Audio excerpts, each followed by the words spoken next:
चलिए friends, start करते हैं हम। तो हम क्या पढ़ाएंगे आज? आज पढ़ाएंगे बेसिक साइंस का लेक्चर नंबर 8। तो इतने दिन से बेसिक साइंस का लेक्चर नहीं पढ़ रहा था क्योंकि हम क्लास 9 का चैप्टर फर्स्ट कंप्लीट करने में लगे थे। तो basic science branches of chemistry, इसके पहले मैंने आपको बताया था। आप देखे होंगे, अगर लेक्चर पढ़े होंगे तो पढ़े होंगे। इसके पहले आपको बताया था कि व्हाट इज केमिस्ट्री। आप लोग व्यू कम है उस पर क्योंकि सब लोग हल्के में ले रहे थे ना, कि केमिस्ट्री का डिफिनीशन तो बहुत आम बात है, इससे क्या पढ़ना लेना देना। लेकिन जब आप केमिस्ट्री पढ़ते हैं, कभी कोई पूछ देगा कि व्हाट इज केमिस्ट्री, तो वही नहीं बता पाते हैं। ठीक है, इसलिए मैंने वो वीडियो डाला था। ठीक है, अब बाकी आप लोग की मर्जी, देखिए या ना देखिए। चलिए, तो इस लेक्चर में हम क्या बताएंगे? इस लेक्चर में बताऊंगा आपको कि केमिस्ट्री के कितने ब्रांच होते हैं। मतलब केमिस्ट्री के अलग अलग ब्रांच होते हैं। ठीक है, जिस तरह विज्ञान का एक ब्रांच होता है केमिस्ट्री, उसी तरह केमिस्ट्री के भी कई ब्रांच होते हैं। तो चलिए देखते हैं, तो स्टार्ट करते हैं। Very good evening to all of you. तो देखिए, ब्रांचेज ऑफ केमिस्ट्री। केमिस्ट्री कितनी ब्रांचेज होती हैं? तो आपको दिख रहा होगा केमिस्ट्री की 4 ब्रांचेज होती हैं। ठीक है, केमिस्ट्री की 4 ब्रांचेज होती हैं। कौन कौन सी? पहला होता है ऑर्गेनिक केमिस्ट्री। ठीक है, पहला क्या होता है? Organic chemistry. देखिए, organic chemistry, inorganic chemistry, physical chemistry, analytical chemistry. देखिए, तो जो ऑर्गेनिक केमिस्ट्री होता है, ऑर्गेनिक मतलब आप जानते हैं जो नेचुरल हो। ठीक है, तो सबसे पहले जो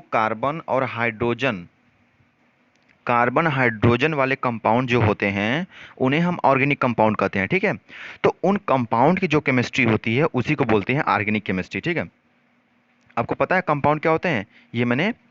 ये मैंने डिस्कस किया है। कंपाउंड, एलिमेंट, ये सब मिक्सचर, ये सब मैंने बेसिक साइंस क्लास 8 के मेटल नॉन मेटल में डिस्कस किया है।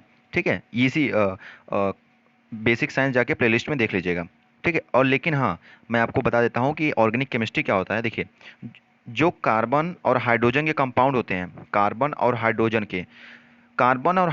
के मिल्क मिल्क मतलब कार्बन हाइड्रोजन आपस में मिलकर जो कंपाउंड बनाते हैं, उन्हें बोलते हैं ऑर्गेनिक कंपाउंड। ठीक है, और इन्हीं कंपाउंड की जो केमिस्ट्री होती है, इन्हीं कंपाउंड का जो रिएक्शन होता है, उसे कहते हैं ऑर्गेनिक केमिस्ट्री। ठीक है, और इनऑर्गेनिक केमिस्ट्री जो जिसमें कार्बन हाइड्रोजन के कंपाउंड ना हो। ठीक है, कार्बन के जनरली कार्बन होगा तो ऑर्गेनिक केमिस्ट्री कहलाएगी।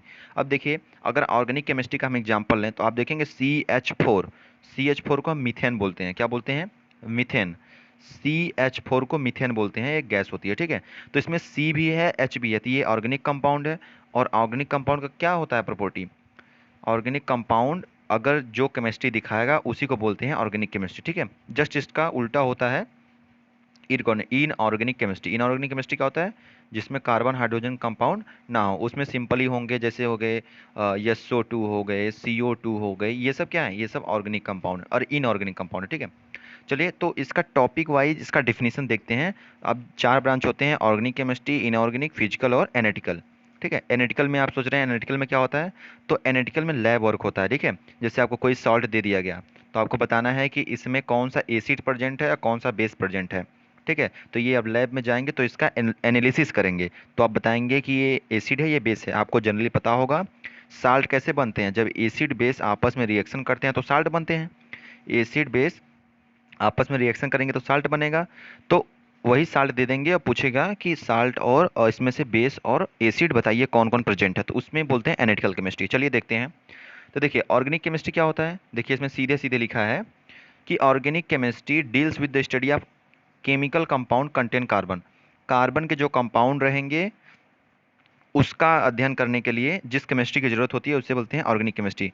कार्बन से बने जितने भी कंपाउंड हैं, उनके प्रॉपर्टी, उनके रिएक्शन, सब चीज़ उनके बारे में किस में पढ़ते हैं हम? ऑर्गेनिक केमिस्ट्री में। ऑर्गेनिक केमिस्ट्री में हम कार्बन के जो कंपाउंड रहते हैं, कार्बन से बने हुए जो कंपाउंड रहते हैं, उनके बारे में हम चर्चा करते हैं। ठीक है, देखिए, इनऑर्गेनिक केमिस्ट्री क्या होती है? Inorganic chemistry deals with the study of chemical compound other than carbon compound. जिसमें कार्बन कंपाउंड ना हो तो उसको कहते हैं इनऑर्गेनिक केमिस्ट्री। जैसे SO2, देखिए सल्फर डाइऑक्साइड में कहीं भी कार्बन नहीं है, CO2 में नहीं है। ठीक है, और उसके बाद NH3 में नहीं है, एमोनिया में नहीं है, NH4 में नहीं है। ठीक है, तो जिसमें कार्बन नहीं है उसे बोलते हैं इनऑर्गेनिक कंपाउंड। चलिए, ये देखिए फिजिकल केमिस्ट्री। फिजिकल केमिस्ट्री क्या होता है? देखिए, फिजिकल केमिस्ट्री में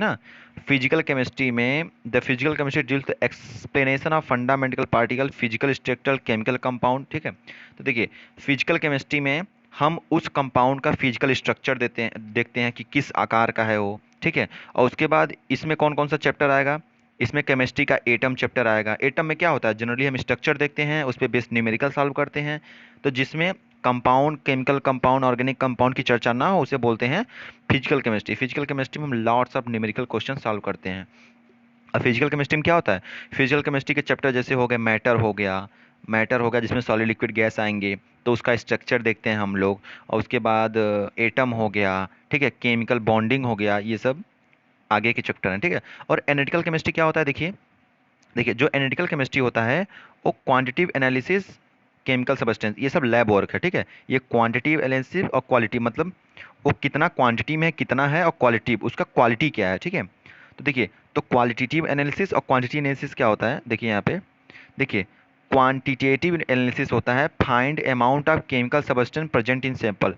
आपको कोई साल्ट या कोई सैंपल दे, मतलब आपको कुछ भी दे दिया गया लैब में, आप लैब में वर्क करने गए और आपको इस कप में कुछ भी दे दिया गया, और आपसे क्या पूछेगा, आपसे पूछेगा कि ये कितने अमाउंट में इसमें क्या क्या प्रेजेंट है, ठीक है। To find amount of chemical substance, मतलब इसमें कितने अमाउंट में क्या क्या प्रेजेंट है, इसको बोलते हैं क्वांटिटेटिव एनालिसिस। और ये क्या है, qualitative analysis, to find types of chemical substance. और क्वालिटिव क्या होगा, इससे पता चलेगा क्वांटिटेटिव से कितना प्रेजेंट है, ठीक है, कितना प्रेजेंट है, how much present in this sample, कितना प्रेजेंट है इस सैंपल में, ठीक है। और देखिए क्वालिटेटिव मतलब होता है finding the types of chemical substance present in, मतलब जो आपको दिया है सैंपल उसमें कौन कौन सा केमिकल्स प्रेजेंट है, इसको बोलते हैं क्वालिटेटिव। और कितना प्रेजेंट है इसको बोलते हैं क्वांटिटेटिव, ठीक है। कितना प्रेजेंट है उसको क्वांटिटेटिव, और क्या मतलब कौन कौन सा केमिकल प्रेजेंट है उसको क्वालिटेटिव, ठीक है। तो चलिए, आशा करते हैं आपको ये अच्छे समझ में आया होगा। तो very very thankful for watching.